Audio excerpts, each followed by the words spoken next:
Hi guys, welcome to the next video on the chapter Agriculture. In the previous videos we discussed about the various crops, food crops, non-food crops. In this video we will be discussing the technological and institutional reforms in agriculture. Now, first of all, why are they needed, these reforms? Because agriculture is very important and it is the livelihood of 60% of the population. So, when 60% of the population is dependent for the livelihood on one particular sector, then that becomes extremely crucial. Then there are also things like that still our agriculture is dependent on monsoon, which is really bad because you can have inaccuracies in monsoon. Sometimes it gives plenty of rainfall, sometimes there may be less rainfall. So depending on monsoon is a real concern. So that is why institutional reforms are needed. Now, also another thing is India's population right now is around 1.3 billion people and it is increasing every year. So, and to feed these mouths, you need improvements in agriculture. So because of some specific reasons like these, agriculture institutional reforms have become essential. So now, moving on to some of the past reforms that the government has done. Now, government started focusing on agriculture ever since the independence. So even in the first 5-year plan, the first focus was on land reforms. And by land reforms here we mean that the landless farmers that were working and the tenants that were there, they were provided land. Digitization of land was thought about and tenancy laws were brought about. So bringing land reforms was essential because they thought only that can improve agriculture. Then in the 60s and 70s we had the famous Green Revolution where productivity of agriculture was focused on. Then in the 80s and 90s we had again land development program, developing the land. How do we develop the land? We have Grameen banks. So by giving the farmers proper credit facilities, we are ensuring that they can buy proper fertilizers, they can get irrigation facilities, then they can have some insurance with them, they can get insurance in case there is crop failure. So credit facility was something that was really important. Then crop insurance was important. So these things were introduced and you must have heard recently the Pradhan-Mantri Fasal Bima Yojana. So that was also introduced to ensure that there is crop insurance. Then there is personal accident insurance scheme for farmers, that if they have taken a loan and there is an accident, then their families don't have to suffer. Then Kisan credit card. So in Kisan credit card, the Kisan will get credit facility again. So everything is made sure so that the farmer does not have to suffer. And once the farmer is not suffering, then he can bring in productivity.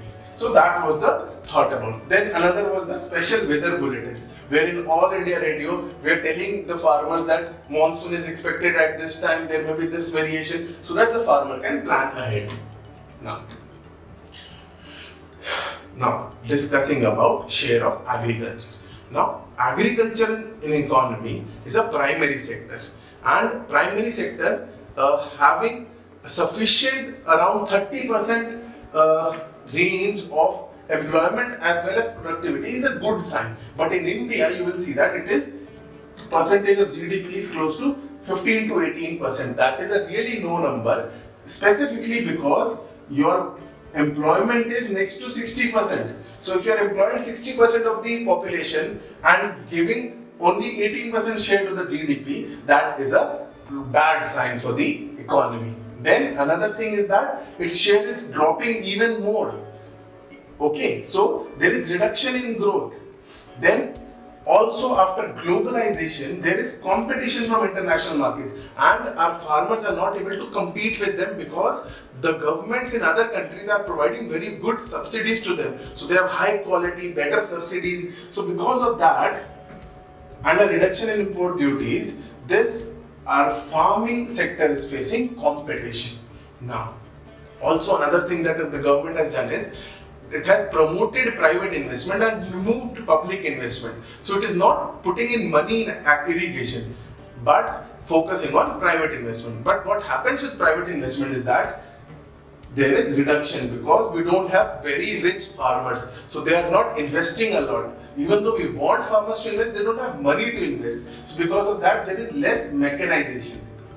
So mechanization is less, and because of this, we are still dependent on monsoon. We are still dependent on all the inaccuracies. Because of this, our agriculture sector is suffering. Now, the steps taken by the government, again, brilliant steps. That one of the best steps was ICAR. So ICAR is basically your research institute. So it researches what type of soil will be good enough for what type of crop. So it ensures that the farmer knows what type of crop is suitable for their land. So bringing in such research, then it also helps in productivity. So this research that is being done has been promoted. So research and development has been promoted in the soil field, agriculture field, as well as meteorology. So in meteorology, we are having better accuracy. So we are providing farmers with better news. When monsoon is expected, the accuracy is higher. The farmer knows, and it can depend on those news. So this weather forecast has improved a lot. Then we are also focusing on rural infrastructure. So by improving on rural infrastructure, we are ensuring that the farmer has better access to the market, so where it can sell its product. So all these factors, the recent factors have been really helpful. Now let's just talk about once for the plan for Bloodless Revolution of Bhoodan-Gramdan. Okay, so Bloodless Revolution it is called because Vinoba Bhave first of all started it, and he pleaded with the rich landlords and told them that, see, you have a lot of land, but if you can get it in your heart that you can give some land to our poor farmers, they can benefit, and in turn India can benefit from it. So using this human side of the landlords, they made sure that landlords were giving up the land voluntarily. So Vinoba Bhave was quintessential in this program, and he made it a success. So a lot of people offered a lot of land as well. So in this Bloodless Revolution of Bhudan Andolan, a lot of people received land, a lot of people gave away land in charity. Now, let's discuss on food security. So as the name suggests, providing security of food to everyone in the country. So the objective was everyone receives food, all sections of society. So it was divided in two components: your buffer stock, keeping stock in case there is some problem in the future, in case crop failure happens and we are not able to provide food. So we have a buffer stock. And second was public distribution system, because we have a lot of poor people, so they receive food at a subsidized cost. So the government provides foods at subsidized cost. So they will have a ration card, and this ration card, they will show this ration card at the shop, and they will get food for a very cheap price. So this ensures that people get food at very cheap price. Now, discussing the challenges. Now, the challenges that food security has brought on the economy is that, first of all, providing subsidy to so many people has brought a burden on the economy. So we have unsustainable levels of subsidies. So because of this, there is a huge burden on the economy.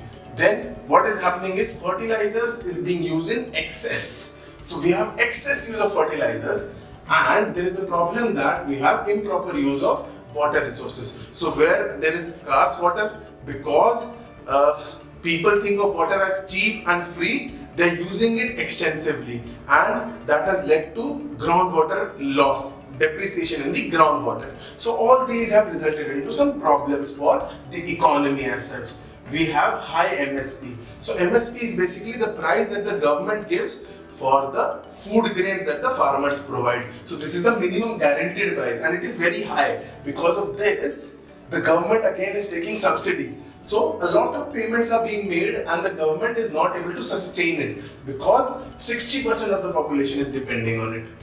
Now, the impact of globalization. Globalization is such that it has brought many new things. KFC has been introduced, McDonald's has been introduced, but it has brought its problem as well, because we are facing extensive competition from international markets. So all those international markets are again bringing in a lot of competition for our farmers. They have a lot of modern technologies, but India doesn't.